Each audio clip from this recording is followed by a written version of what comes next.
Welcome to One People One Reef, the podcast that echoes the vibrant voices of our youth and the wisdom of our elders.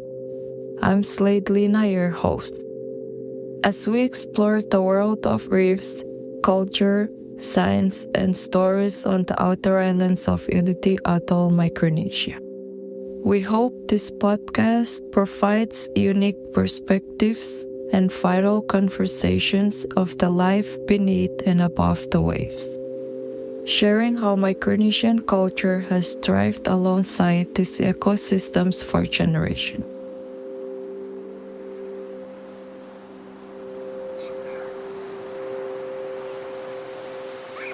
White sandy beaches, clear water, depending on the time. Usually in the summer it's hot and that's calm. I would say it's pretty quiet, depending where you're from, probably the cities or concrete jungles. It's freedom. You have the ocean, you have the beach. It's not regulated or like the beaches belong to certain people. It's what really connects you to the island. Like this is where you grow up on. This is where friendship starts. This is where relationship starts. It's all started from home, from the islands, I would say. It gives you calmness. It gives you home. It gives you peace. So even though it's hot in the noontime, before you go to sleep, you sleep good. Knowing that you have a healthy environment that you can breathe fresh air and think freshly for the next day.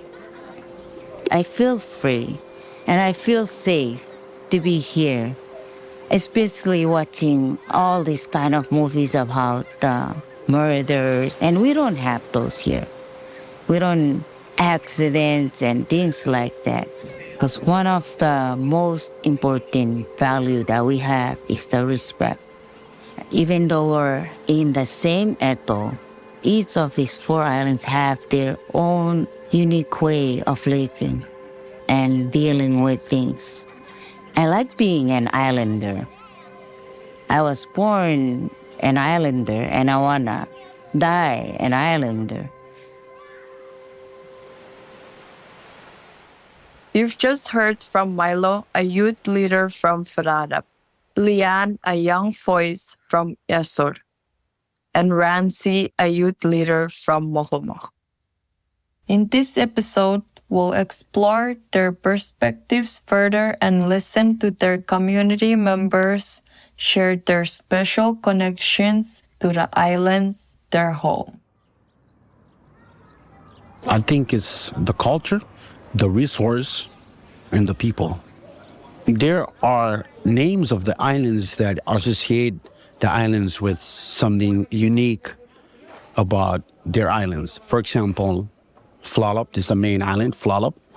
Lup is mean like enough. When you say Flalop is enough capacity to hold.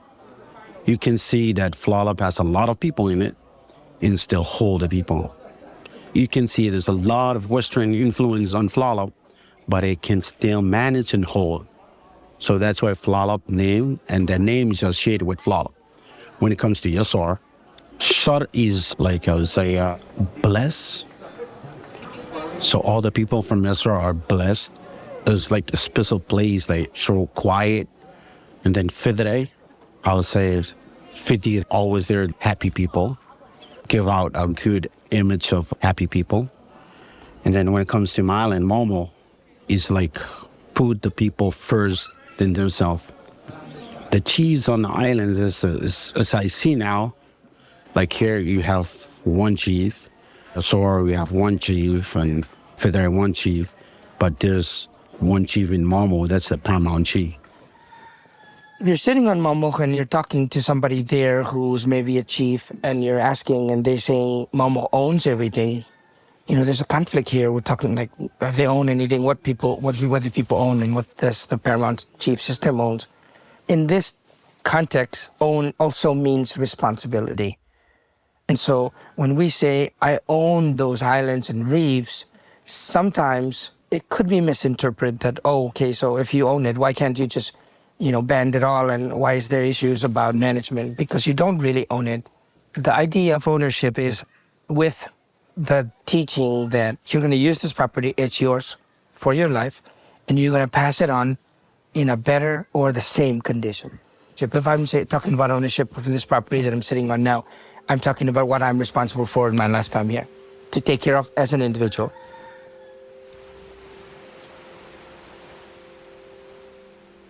Chiefs and clans are pivotal in managing resources and maintaining the community structure on the outer islands. They ensure that respect and responsibility for the island way of life is instilled at a young age. This deep respect for culture and traditions is a fundamental value, fostering a sense of unity and continuity within our community. On Flalap, it's different from any other islands in Ulithi because we have chiefs that look out for the people, and we have chiefs that look out for the land. And we have clans that are monitoring the reefs. One clan is looking out for this side of the reefs, and one clan is looking out on the other side of the reef. And there's clans that are looking out for plants. There's clans that are looking out for peace. There are clans policing. They keep people in check. I would say a healthy community leads to healthy reefs, because if the community is not healthy, these reefs won't be healthy. So we have to be strong enough to make sure that the community is healthy in order for us to have a healthy environment or healthy reefs for us to feed from this reef. So if you don't take care of the reefs, you will die. If you don't take care of the people, the reefs will die. So when there is no fish here, you will move, because we are people that look for a place that we can settle, that have a good resource. The reef is very important to me because I feel connected to the reef. Every day, I go out in the water. In the morning, noontime, afternoon, jump in the water, look at the reefs. The outer island community recognizes the need to preserve a sustainable environment and cultural traditions for future generations.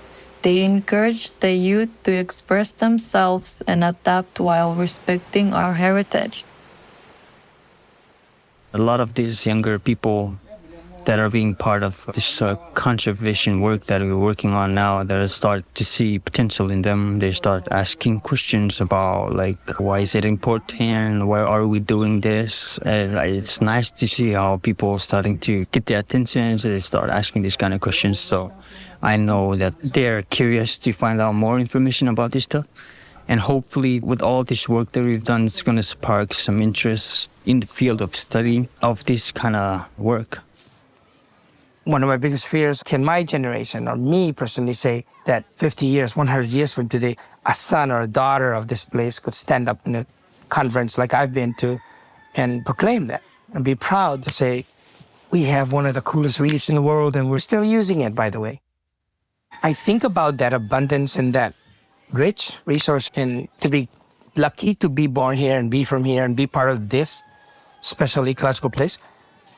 But then I think about also the human aspect of how have they managed to maintain and sustain. And so I think about that, and not only just the pride of it, but the responsibility, because a lot of these management is embedded in the culture, that it's not very obvious, management versus just tradition. And so there's that erosion over time, but there's these subtle changes that you don't see that affects that, and that's a challenge. But also something to be happy about, something to be proud of, because we're so lucky to be here. Ulithi is.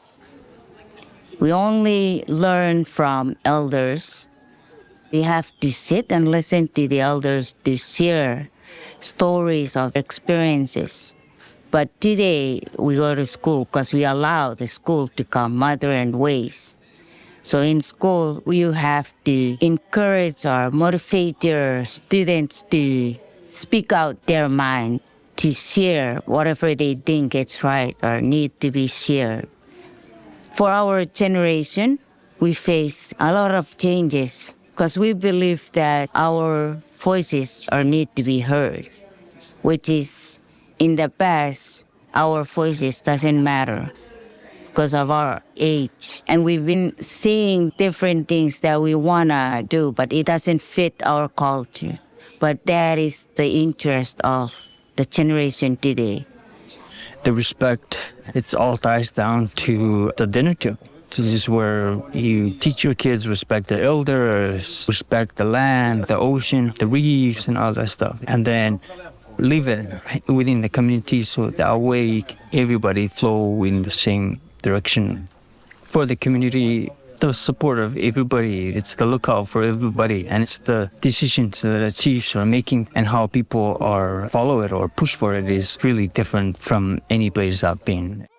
There's like jobs that gives you money, but where I'm from, there's a lot of people that don't have jobs like that. They don't teach to gain money. All they do is community service. You have to give your best support to others for others to support you to live on this island, because you have to help each other for us to survive. You have to put the community first than yourself. There's nothing compared to the beauty of this island.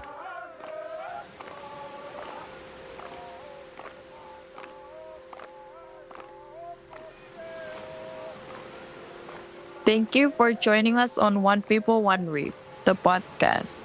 Your support and engagement are the tide that carries us forward as we celebrate the intricate balance of life within our oceans and the cultures that have safeguarded them for centuries. This podcast is a One People One Reef production, created by the media team, supported by National Geographic, and narrated by me, Slate Lahalishiyar. Our collaborative efforts combine indigenous knowledge with Western science, address rapid environmental changes, and elevate local leadership in conservation. To learn more, visit onepeopleonereef.org. If you've been moved by today's stories, stay connected by subscribing to our newsletter and following us on social media. /Thank you.